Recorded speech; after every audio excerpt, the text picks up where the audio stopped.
Apocalypse Tendency Crisis by Benjamin Noys, February 3rd, 2010. In a time of crisis, apocalyptic desires and fantasies become pressing and real. Norman Cohn's In Pursuit of the Millennium offers a secret history of the periodic emergence of a revolutionary eschatology in the Middle Ages in response to a collapsing social order, immiseration, disease and war. Responding to crisis, these dreamers dared to imagine an apocalypse that would turn the world upside down and create a new heaven on earth in which princes would bow to peasants. Of course, the apocalypse that became real was often the apocalypse of repression. The repression in the wake of the Peasants' War in Germany, 1524 to 1526, led to the deaths of over 100,000 peasants, and the eventual execution of its leader, Thomas Müntzer, who, under torture, proclaimed omnia sunt communia, all things are to be held in common. Cohn, an anti-communist liberal, regarded these millenarians as dangerous forerunners of the totalitarian movements of the 20th century, and, in the 1970 edition, extended this to condemn 60s counterculture by linking these medieval proto-anarchists to Charles Manson's death cult. Of course, the Situationists would deliberately repurpose Cohn, reclaiming these rebels from the condescension of posterity, to use E.P. Thompson's famous phrase.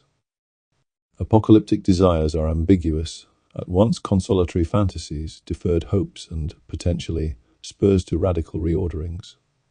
We are living in a time of crisis and potential apocalypse, with the overlapping of the financial crisis, ecological crisis, and the crisis of movements of resistance. The apocalyptic imagination feeds on this, to produce dreams or nightmares of a world cleansed of humanity, from 2012 to the History Channel's Life After People. These fundamentally reactionary fantasies can only imagine redemption of our fallen world on the condition that humanity ceases to exist, or is reduced to the right number of the saved. What concerns me here is thinking more closely the relation between radical and revolutionary thought and an apocalyptic tone in our current context. The usual model of such a tone was proposed by Kant, when he argued that it was the result of the illegitimate extension of reason beyond its limits, towards a transcendent, exalted vision. Failing to recognize the limits of reality, the apocalyptic dreamer was a fanatic trying to impose an abstract vision on reality. I am more interested in another version of this apocalyptic tone, one which is generated by a claimed immanence of thought to reality. In this case, apocalypse is not generated by some external superior transcendent vision, but by the immanent tendencies of the present. This is a tone which remains within, if often heretically. Marx famously riposted to Proudhon that history advances by the bad side, and, writing with Engels in the Communist Manifesto, that class struggle would each time end either in a revolutionary reconstitution of society at large, or in the common ruin of the contending classes. I'm not concerned with the old Cold War trope that Marxism is really a form of religion with its own eschatology. I am, however, critiquing the remnants of a religious model of providence in which we suppose history is necessarily on our side. In particular, I want to problematize the radicalization of Marx's argument that suggests if history advances by the bad side, then the worse things get, the better the potential results. In the context of the current crisis, we can think of those who argue the need to radicalize and deepen the tendencies that led to the crisis, which includes Franco Bifo Berardi's contention that the current crisis is actually the demise of capitalism under the pressure of the potency of productive forces, or the claim by Angela Mitropoulos and Melinda Cooper that the crisis is generated by usury from below that extended beyond the limits which were tolerable to capital, and Antonio Negri's argument that no New Deal is possible, and so we must go on to more radical demands. Of course, all these thinkers are trying to call for a new inventiveness in the face of crisis, resisting, rightly I think, the usual calls for sacrifice and austerity, calls which usually fall on the victims of the crisis rather than those who caused it. That said, they also imply that by a kind of radical or quasi-Marxist cunning of reason, the very worst will produce the good, or at least the moment of choice between the revolutionary reconstitution of society at large and the common ruin of contending classes. What they also share is a remarkably traditional and teleological, if not providential, model of the dialectic between the forces and relations of production, in which, to cite Marx from the 1859 preface, quote, "The material productive forces of society come into conflict with the existing relations of production, and from forms of development of the productive forces, these relations turn into their fetters. Then begins an era of social revolution," end quote. Transforming the productive forces into the powers of the multitude, or the cognitariat, carries the implication that the crisis will deliver its own radical solution. Or again, to return to the 1859 preface, quote, "That mankind thus inevitably sets itself only such tasks as it is able to solve, since closer examination will always show that the problem itself arises only when the material conditions for its solution are already present, or at least in the course of formation," end quote. I want to problematize this apocalyptic tone by returning to the Marxist concept of the tendency, and by suggesting the need to complicate the model that the tendencies of the present will deliver the apocalyptic realization of communism. The method of the tendency. The concept of the tendency makes a key appearance in Volume 3 of Capital, with what Gopal Balakrishnan calls Marx's notoriously unclear reflections on the tendency of the rate of profit to fall. Here, I do not want to consider the lengthy and vituperative debate on Marx's speculation, but rather to attend to the way in which Marx's remarks on the tendency became reworked into a method of analysis. Crucial here is Lukács's history and class consciousness and his argument in the central essay on reification and the consciousness of the proletariat, that the tendency is the key tool in allowing us to grasp the historical process by dissolving the reified appearance of capital. Quote, "This image of a frozen reality that nevertheless is caught up in an unremitting, ghostly movement, at once becomes meaningful when this reality is dissolved into the process of which man is the driving force," end quote.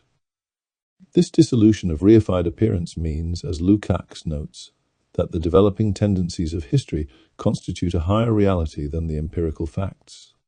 The tendency or tendencies, therefore, have a particularly tricky form, a dialectical form, in fact, in which the objective forms of the objects are themselves transformed into a process, a flux. This flux is no Bergsonian duration, which is merely vacuous according to Lukács, but a tracing of the unbroken production and reproduction of social relations. Of course, the tension is that such a dissolution of the reified facts can easily be regarded as mere speculation detached from reality, which is often the way in which the dialectic has been taken by bourgeois thought, and even by certain forms of Marxism. Lukács recognizes that this is a theory of reality, which allots a higher place to the prevailing trends of the total development than to the facts of the empirical world. It is the very immediacy of facts which is the sign of their reification, and instead the tendency returns reality to its mediation, to the complex totality that can only be truly registered, and so given empirical confirmation from the standpoint of the proletariat. The method of the tendency is therefore constitutively ambiguous, because necessarily departing from the facts, it can only be successful if confirmed in and by revolutionary practice.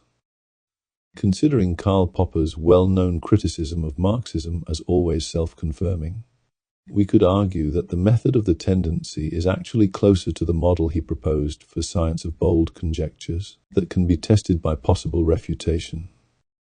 Of course, my brief overview of the contemporary apocalyptic tone would suggest that Lukács is not at all the key reference point.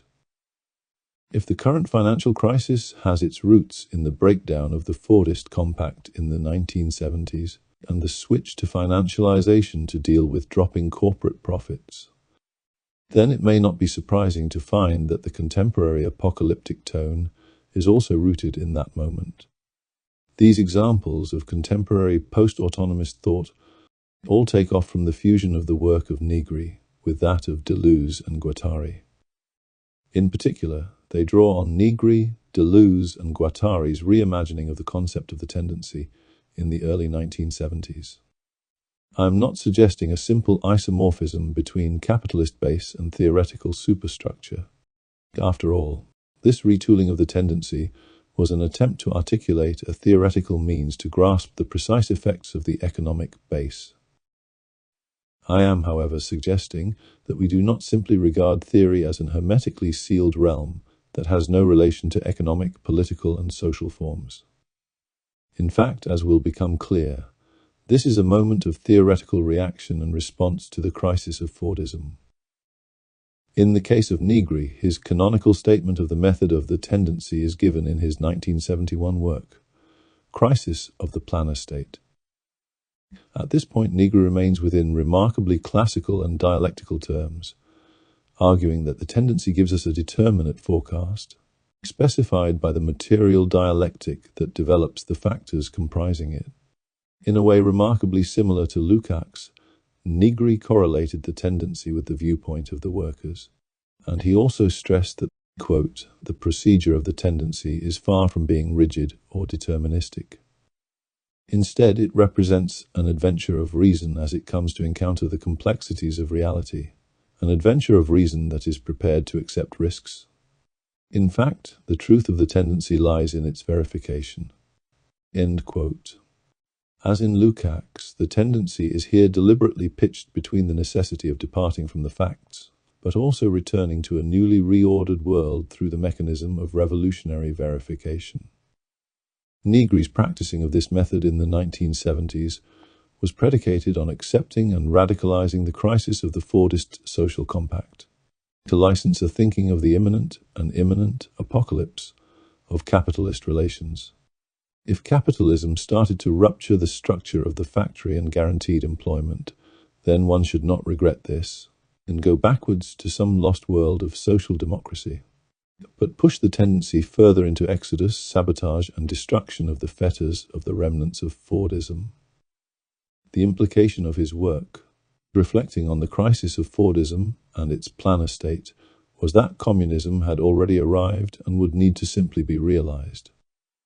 Negri was obviously prepared to accept risks, and the uncharitable could say that his own reading of the tendency fell victim to the failure of verification.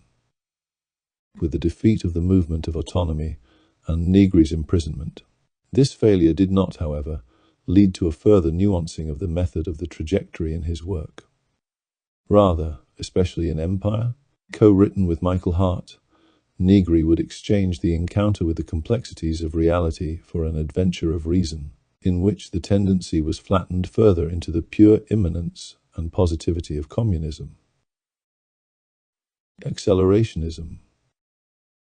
The second element of the fusion, which would partly license Negri's later anti-dialectical positivization of the tendency, is derived from the work of Deleuze and Guattari.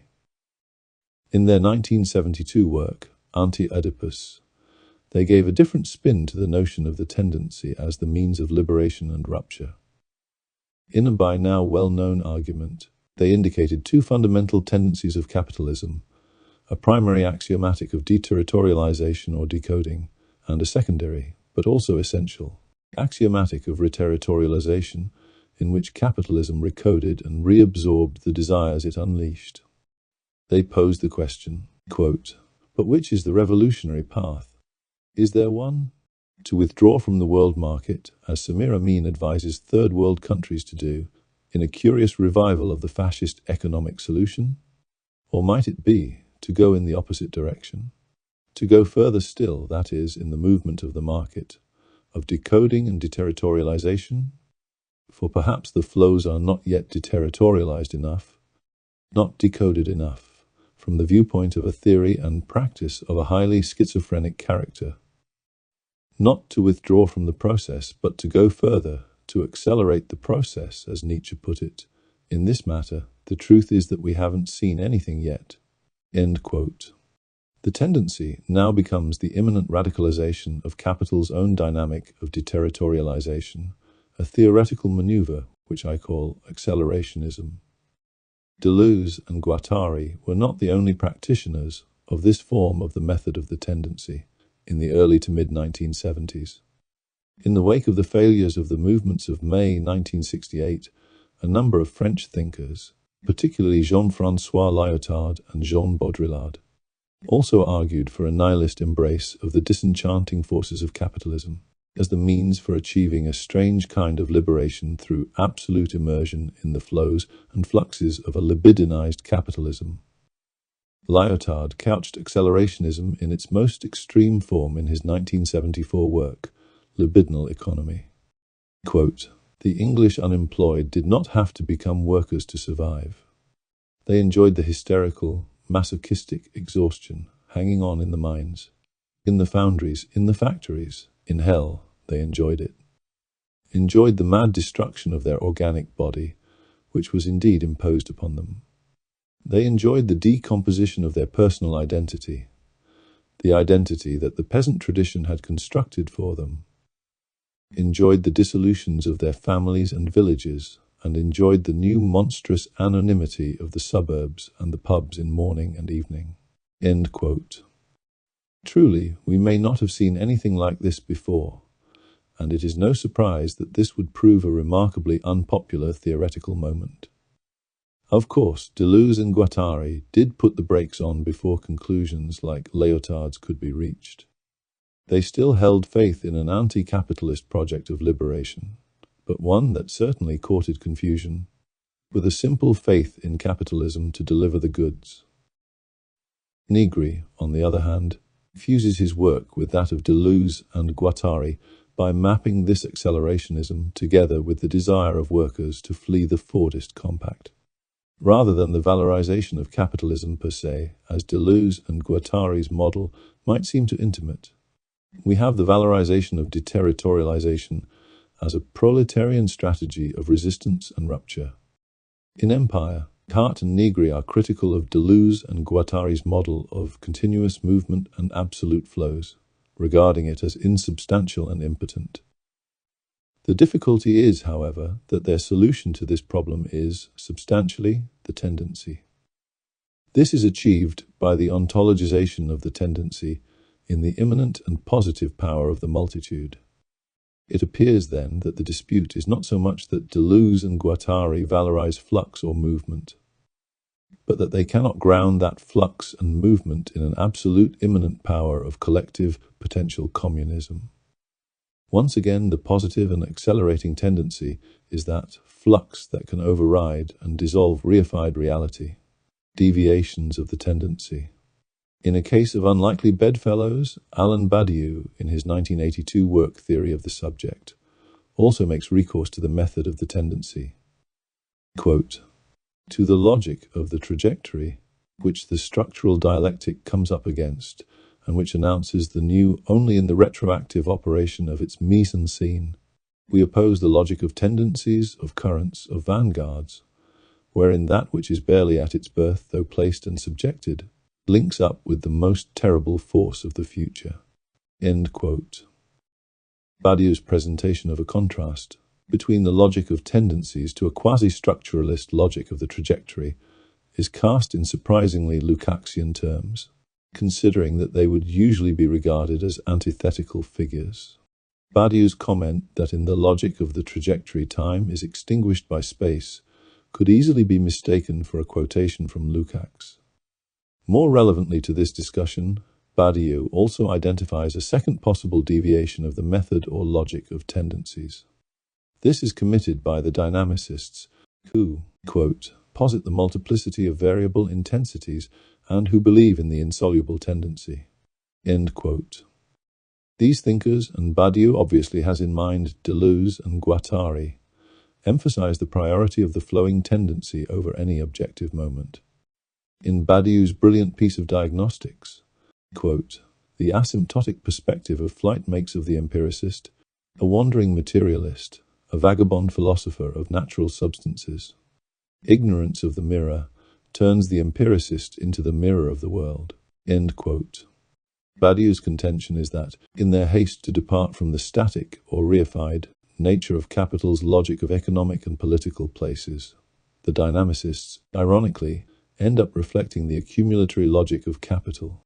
The importance of Badiou's analysis of the tendency is that he suggests the necessity for a careful practice of this method. What is particularly interesting is that Badiou does not simply suggest we condemn the errors of these deviations, but that the method of the tendency can only proceed by zigzagging between these errors, which in this way correct each other. Those who emphasize a static logic of the trajectory and the necessity of patient analysis of the world as it is prevent us from rushing into revisions of our method that would leave it detached from reality. At the same time, the dynamicists provide a necessary sense that we must take risks with the method and cannot simply follow the contours of reality. Although not consistently developed in his later work, Badiou's suggestion provides a useful means for balancing between those sorts of pessimistic analyses, which suggest an all-encompassing capitalism that always allocates people to their ideological place, and those optimistic analyses that always stress resistance comes first, and the imminent arrival of a new era of flux and freedom. Considering Badiou's criticism of Deleuze and Guattari, and his suggestion that we practice a method of the tendency that does not embrace the perspective of flight, it comes as no surprise that he should later vehemently reject Negri's own variant of accelerationism. Quote, "As is well known for Negri, the Spinozist, there is only one historic substance, so that the capitalist empire is also the scene of an unprecedented communist deployment. This surely has the advantage of authorizing the belief that the worse it gets, the better it gets, or of getting you to take those demonstrations for the creation and the multiform invention of new petit bourgeois proletarians." End quote. Badiou notes what we earlier gestured towards. The tendency is taken by Negri as the immediate fusion of reason and reality in one Spinozist historic substance. What is lost is any nuancing of the tendency, any real sense of the tendency as riven by contradictions, tensions, and reversals. The implication of such a reading of the tendency is that crisis is not to be reined in by the rationality of socialist or communist planning, but exacerbated by new forms of flight and flow. Truly, we have not seen anything yet. Perhaps the best indication of the fatality of Negri's mirroring of capital is his constant stress that the revolutionary movements of the 1960s and 1970s were successful. Negri argued that the recuperation of the revolutionary impulses of the 1970s was not a sign of defeat, but of actual communist success lurking beneath the rotted carapace of capital. One more effort and the fetters of capital would be shaken free, releasing the communist content within. This perpetual chant can crescendo at the onset of any crisis. Paulo Virno, in contrast, and rightly in my view, argued that the defeat of the revolutions of the 1960s and 1970s led to a communism of capital.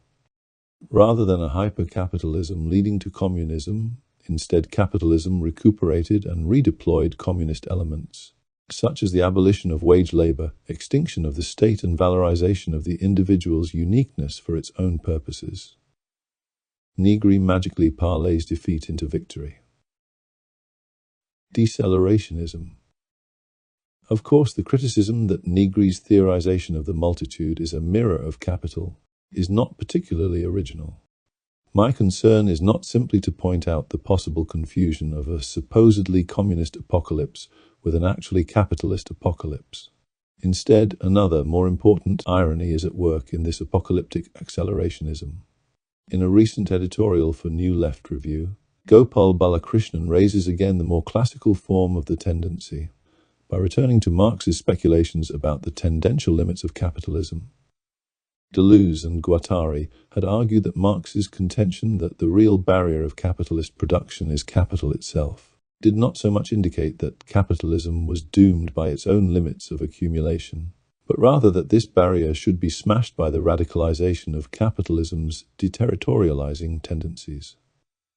Balakrishnan, instead, returns to the implied meaning of Marx's barrier metaphor that capitalism actually undermines the original sources of all wealth. He notes that the acceleration of capitalism since the 1970s especially its technological developments of new cybernetic production forces, did not indicate some exhilarating new cultural condition, but rather, capitalism's culture became an organized semblance of world historic dynamism, concealing and counteracting a secular deceleration in the real economy.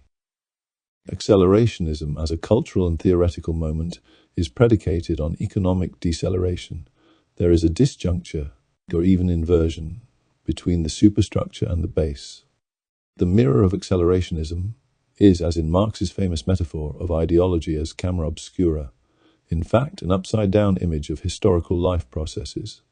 Although claiming to track the tendencies, the analyses of the accelerationists took appearance for reality. Or, to put it in more precise Marxist terms, could only grasp the real abstractions of the capitalist form of value. While these real abstractions truly are real, they shape and determine the forms of value. They lack the dynamism that accelerationists detected, and which such forms had of necessity to project.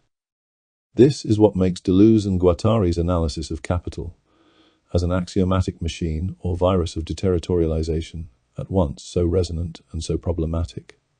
Balakrishnan's chosen example of the paradoxical effects that can result from such a cultural diagnosis is the work of Frederick Jameson on postmodernism, who was, of course, heavily influenced by accelerationist thinkers like Deleuze and Guattari and Baudrillard.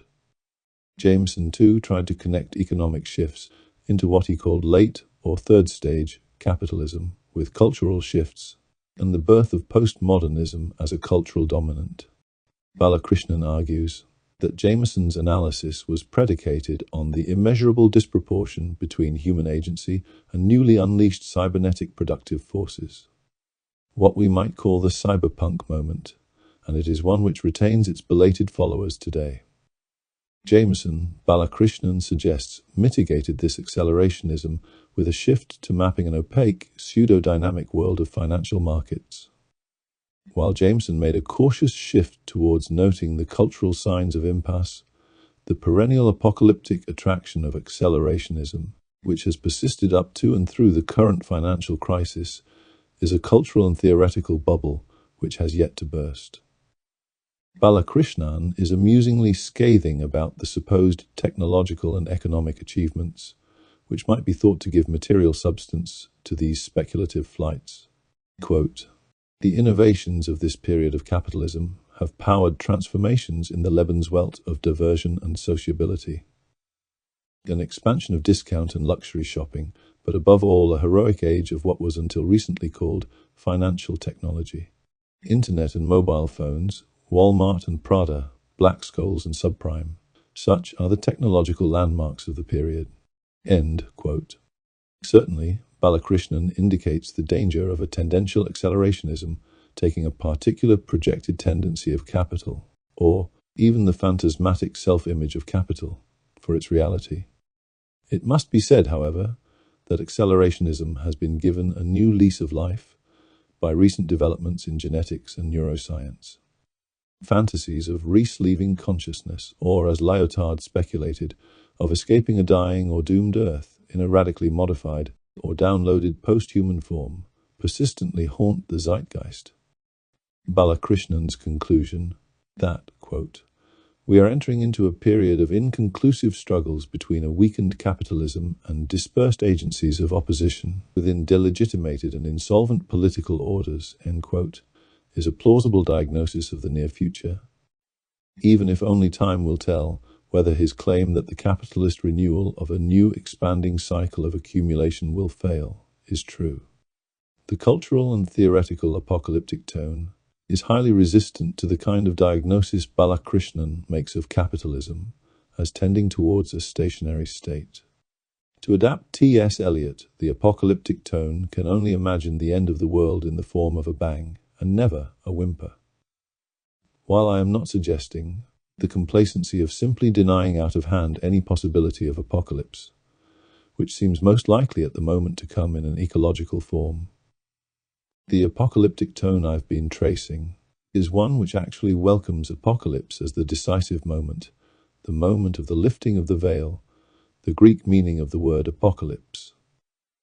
More particularly, I am suggesting that the cycle of this tone, especially its accelerationism, is closely imbricated with the shift to a neoliberal financial and political regime and its crisis.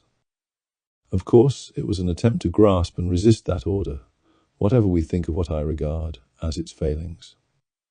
The difficulty I am pointing to is that it mistook the tendency of that order, taking a real appearance for reality, and missing the structural and economic limits of that order. Bursting the theoretical bubble. The method of the tendency is, precisely, a method that does not offer guarantees, except in the form of future verification or confirmation. The apocalyptic tone of accelerationism is, quite unusually, predicated in a firm and traditional Marxist belief that reality was on our side, and that reason and reality were fused. I say unusual, because more commonly radical thought in the last century saw a detachment between reason and reality. Not such a surprising conclusion in light of the events of the age of extremes. Perhaps, in the wake of the events of the 60s, as Herbert Marcuse suggested, the hope that reason and reality could be realigned once again was on the agenda. The error of the apocalyptic tone is to presume the fusion too quickly, that the tendency will deliver on its own, or, in Badiou's words, that there is one historic substance. Thus, accelerationism takes capitalism at its word, reading capitalism's promise of endless accelerating productivity as a given actuality. I am not, as seems to be the case in some currents of ecological thought, arguing for a return to the detachment of reason and reality. In this case, pessimism licenses retreat, with reason reduced to ever-diminishing pockets or niches of resistance, often art, the body, or a certain elect. Instead, as should be evident, I argue that we return to a more nuanced realism about the contemporary conjuncture and a closer analysis of its possibilities and limits. In his closing address to the Historical Materialism Conference in London, 2009, Frederick Jameson argued that the aim of critical intellectuals should be to present or represent the contradictions of the time, even to sharpen them. Although a seemingly modest proposal, I am suggesting that this is in fact a necessary and radical process of reordering and even cultural struggle. With the bursting of the financial bubble and resulting economic crisis, we could argue that a gap, perhaps only temporary, has opened up globally in our perception of the real abstractions of capitalism. If not exactly the fabled moment of the emperor's new clothes, at least capitalism's jingoism and the thinness or weakness of its claims to constitute an order of development, freedom, and liberation ring hollow. Of course, into that gap, capital has responded as it knows best by redoubling abstractions, in creating what Alain Badiou has called the spectacle of the crisis film, in which the financial crisis becomes another apocalyptic film to elicit our awe and terror. Perhaps, however, at this moment of the opening of the gap, we could also burst the theoretical bubble of accelerationism. We could renew our theoretical analysis by practicing a method of the tendency that more closely aligns base and superstructure in our analysis, that permits a closer grasp of the failures, tensions, and contradictions of this order, and that may condition the possibility of a true fusion of reason and reality in practice. This concludes our reading of Apocalypse, Tendency, Crisis by Benjamin Noys. As always, if you enjoyed this content, please like and subscribe. Thank you for your support.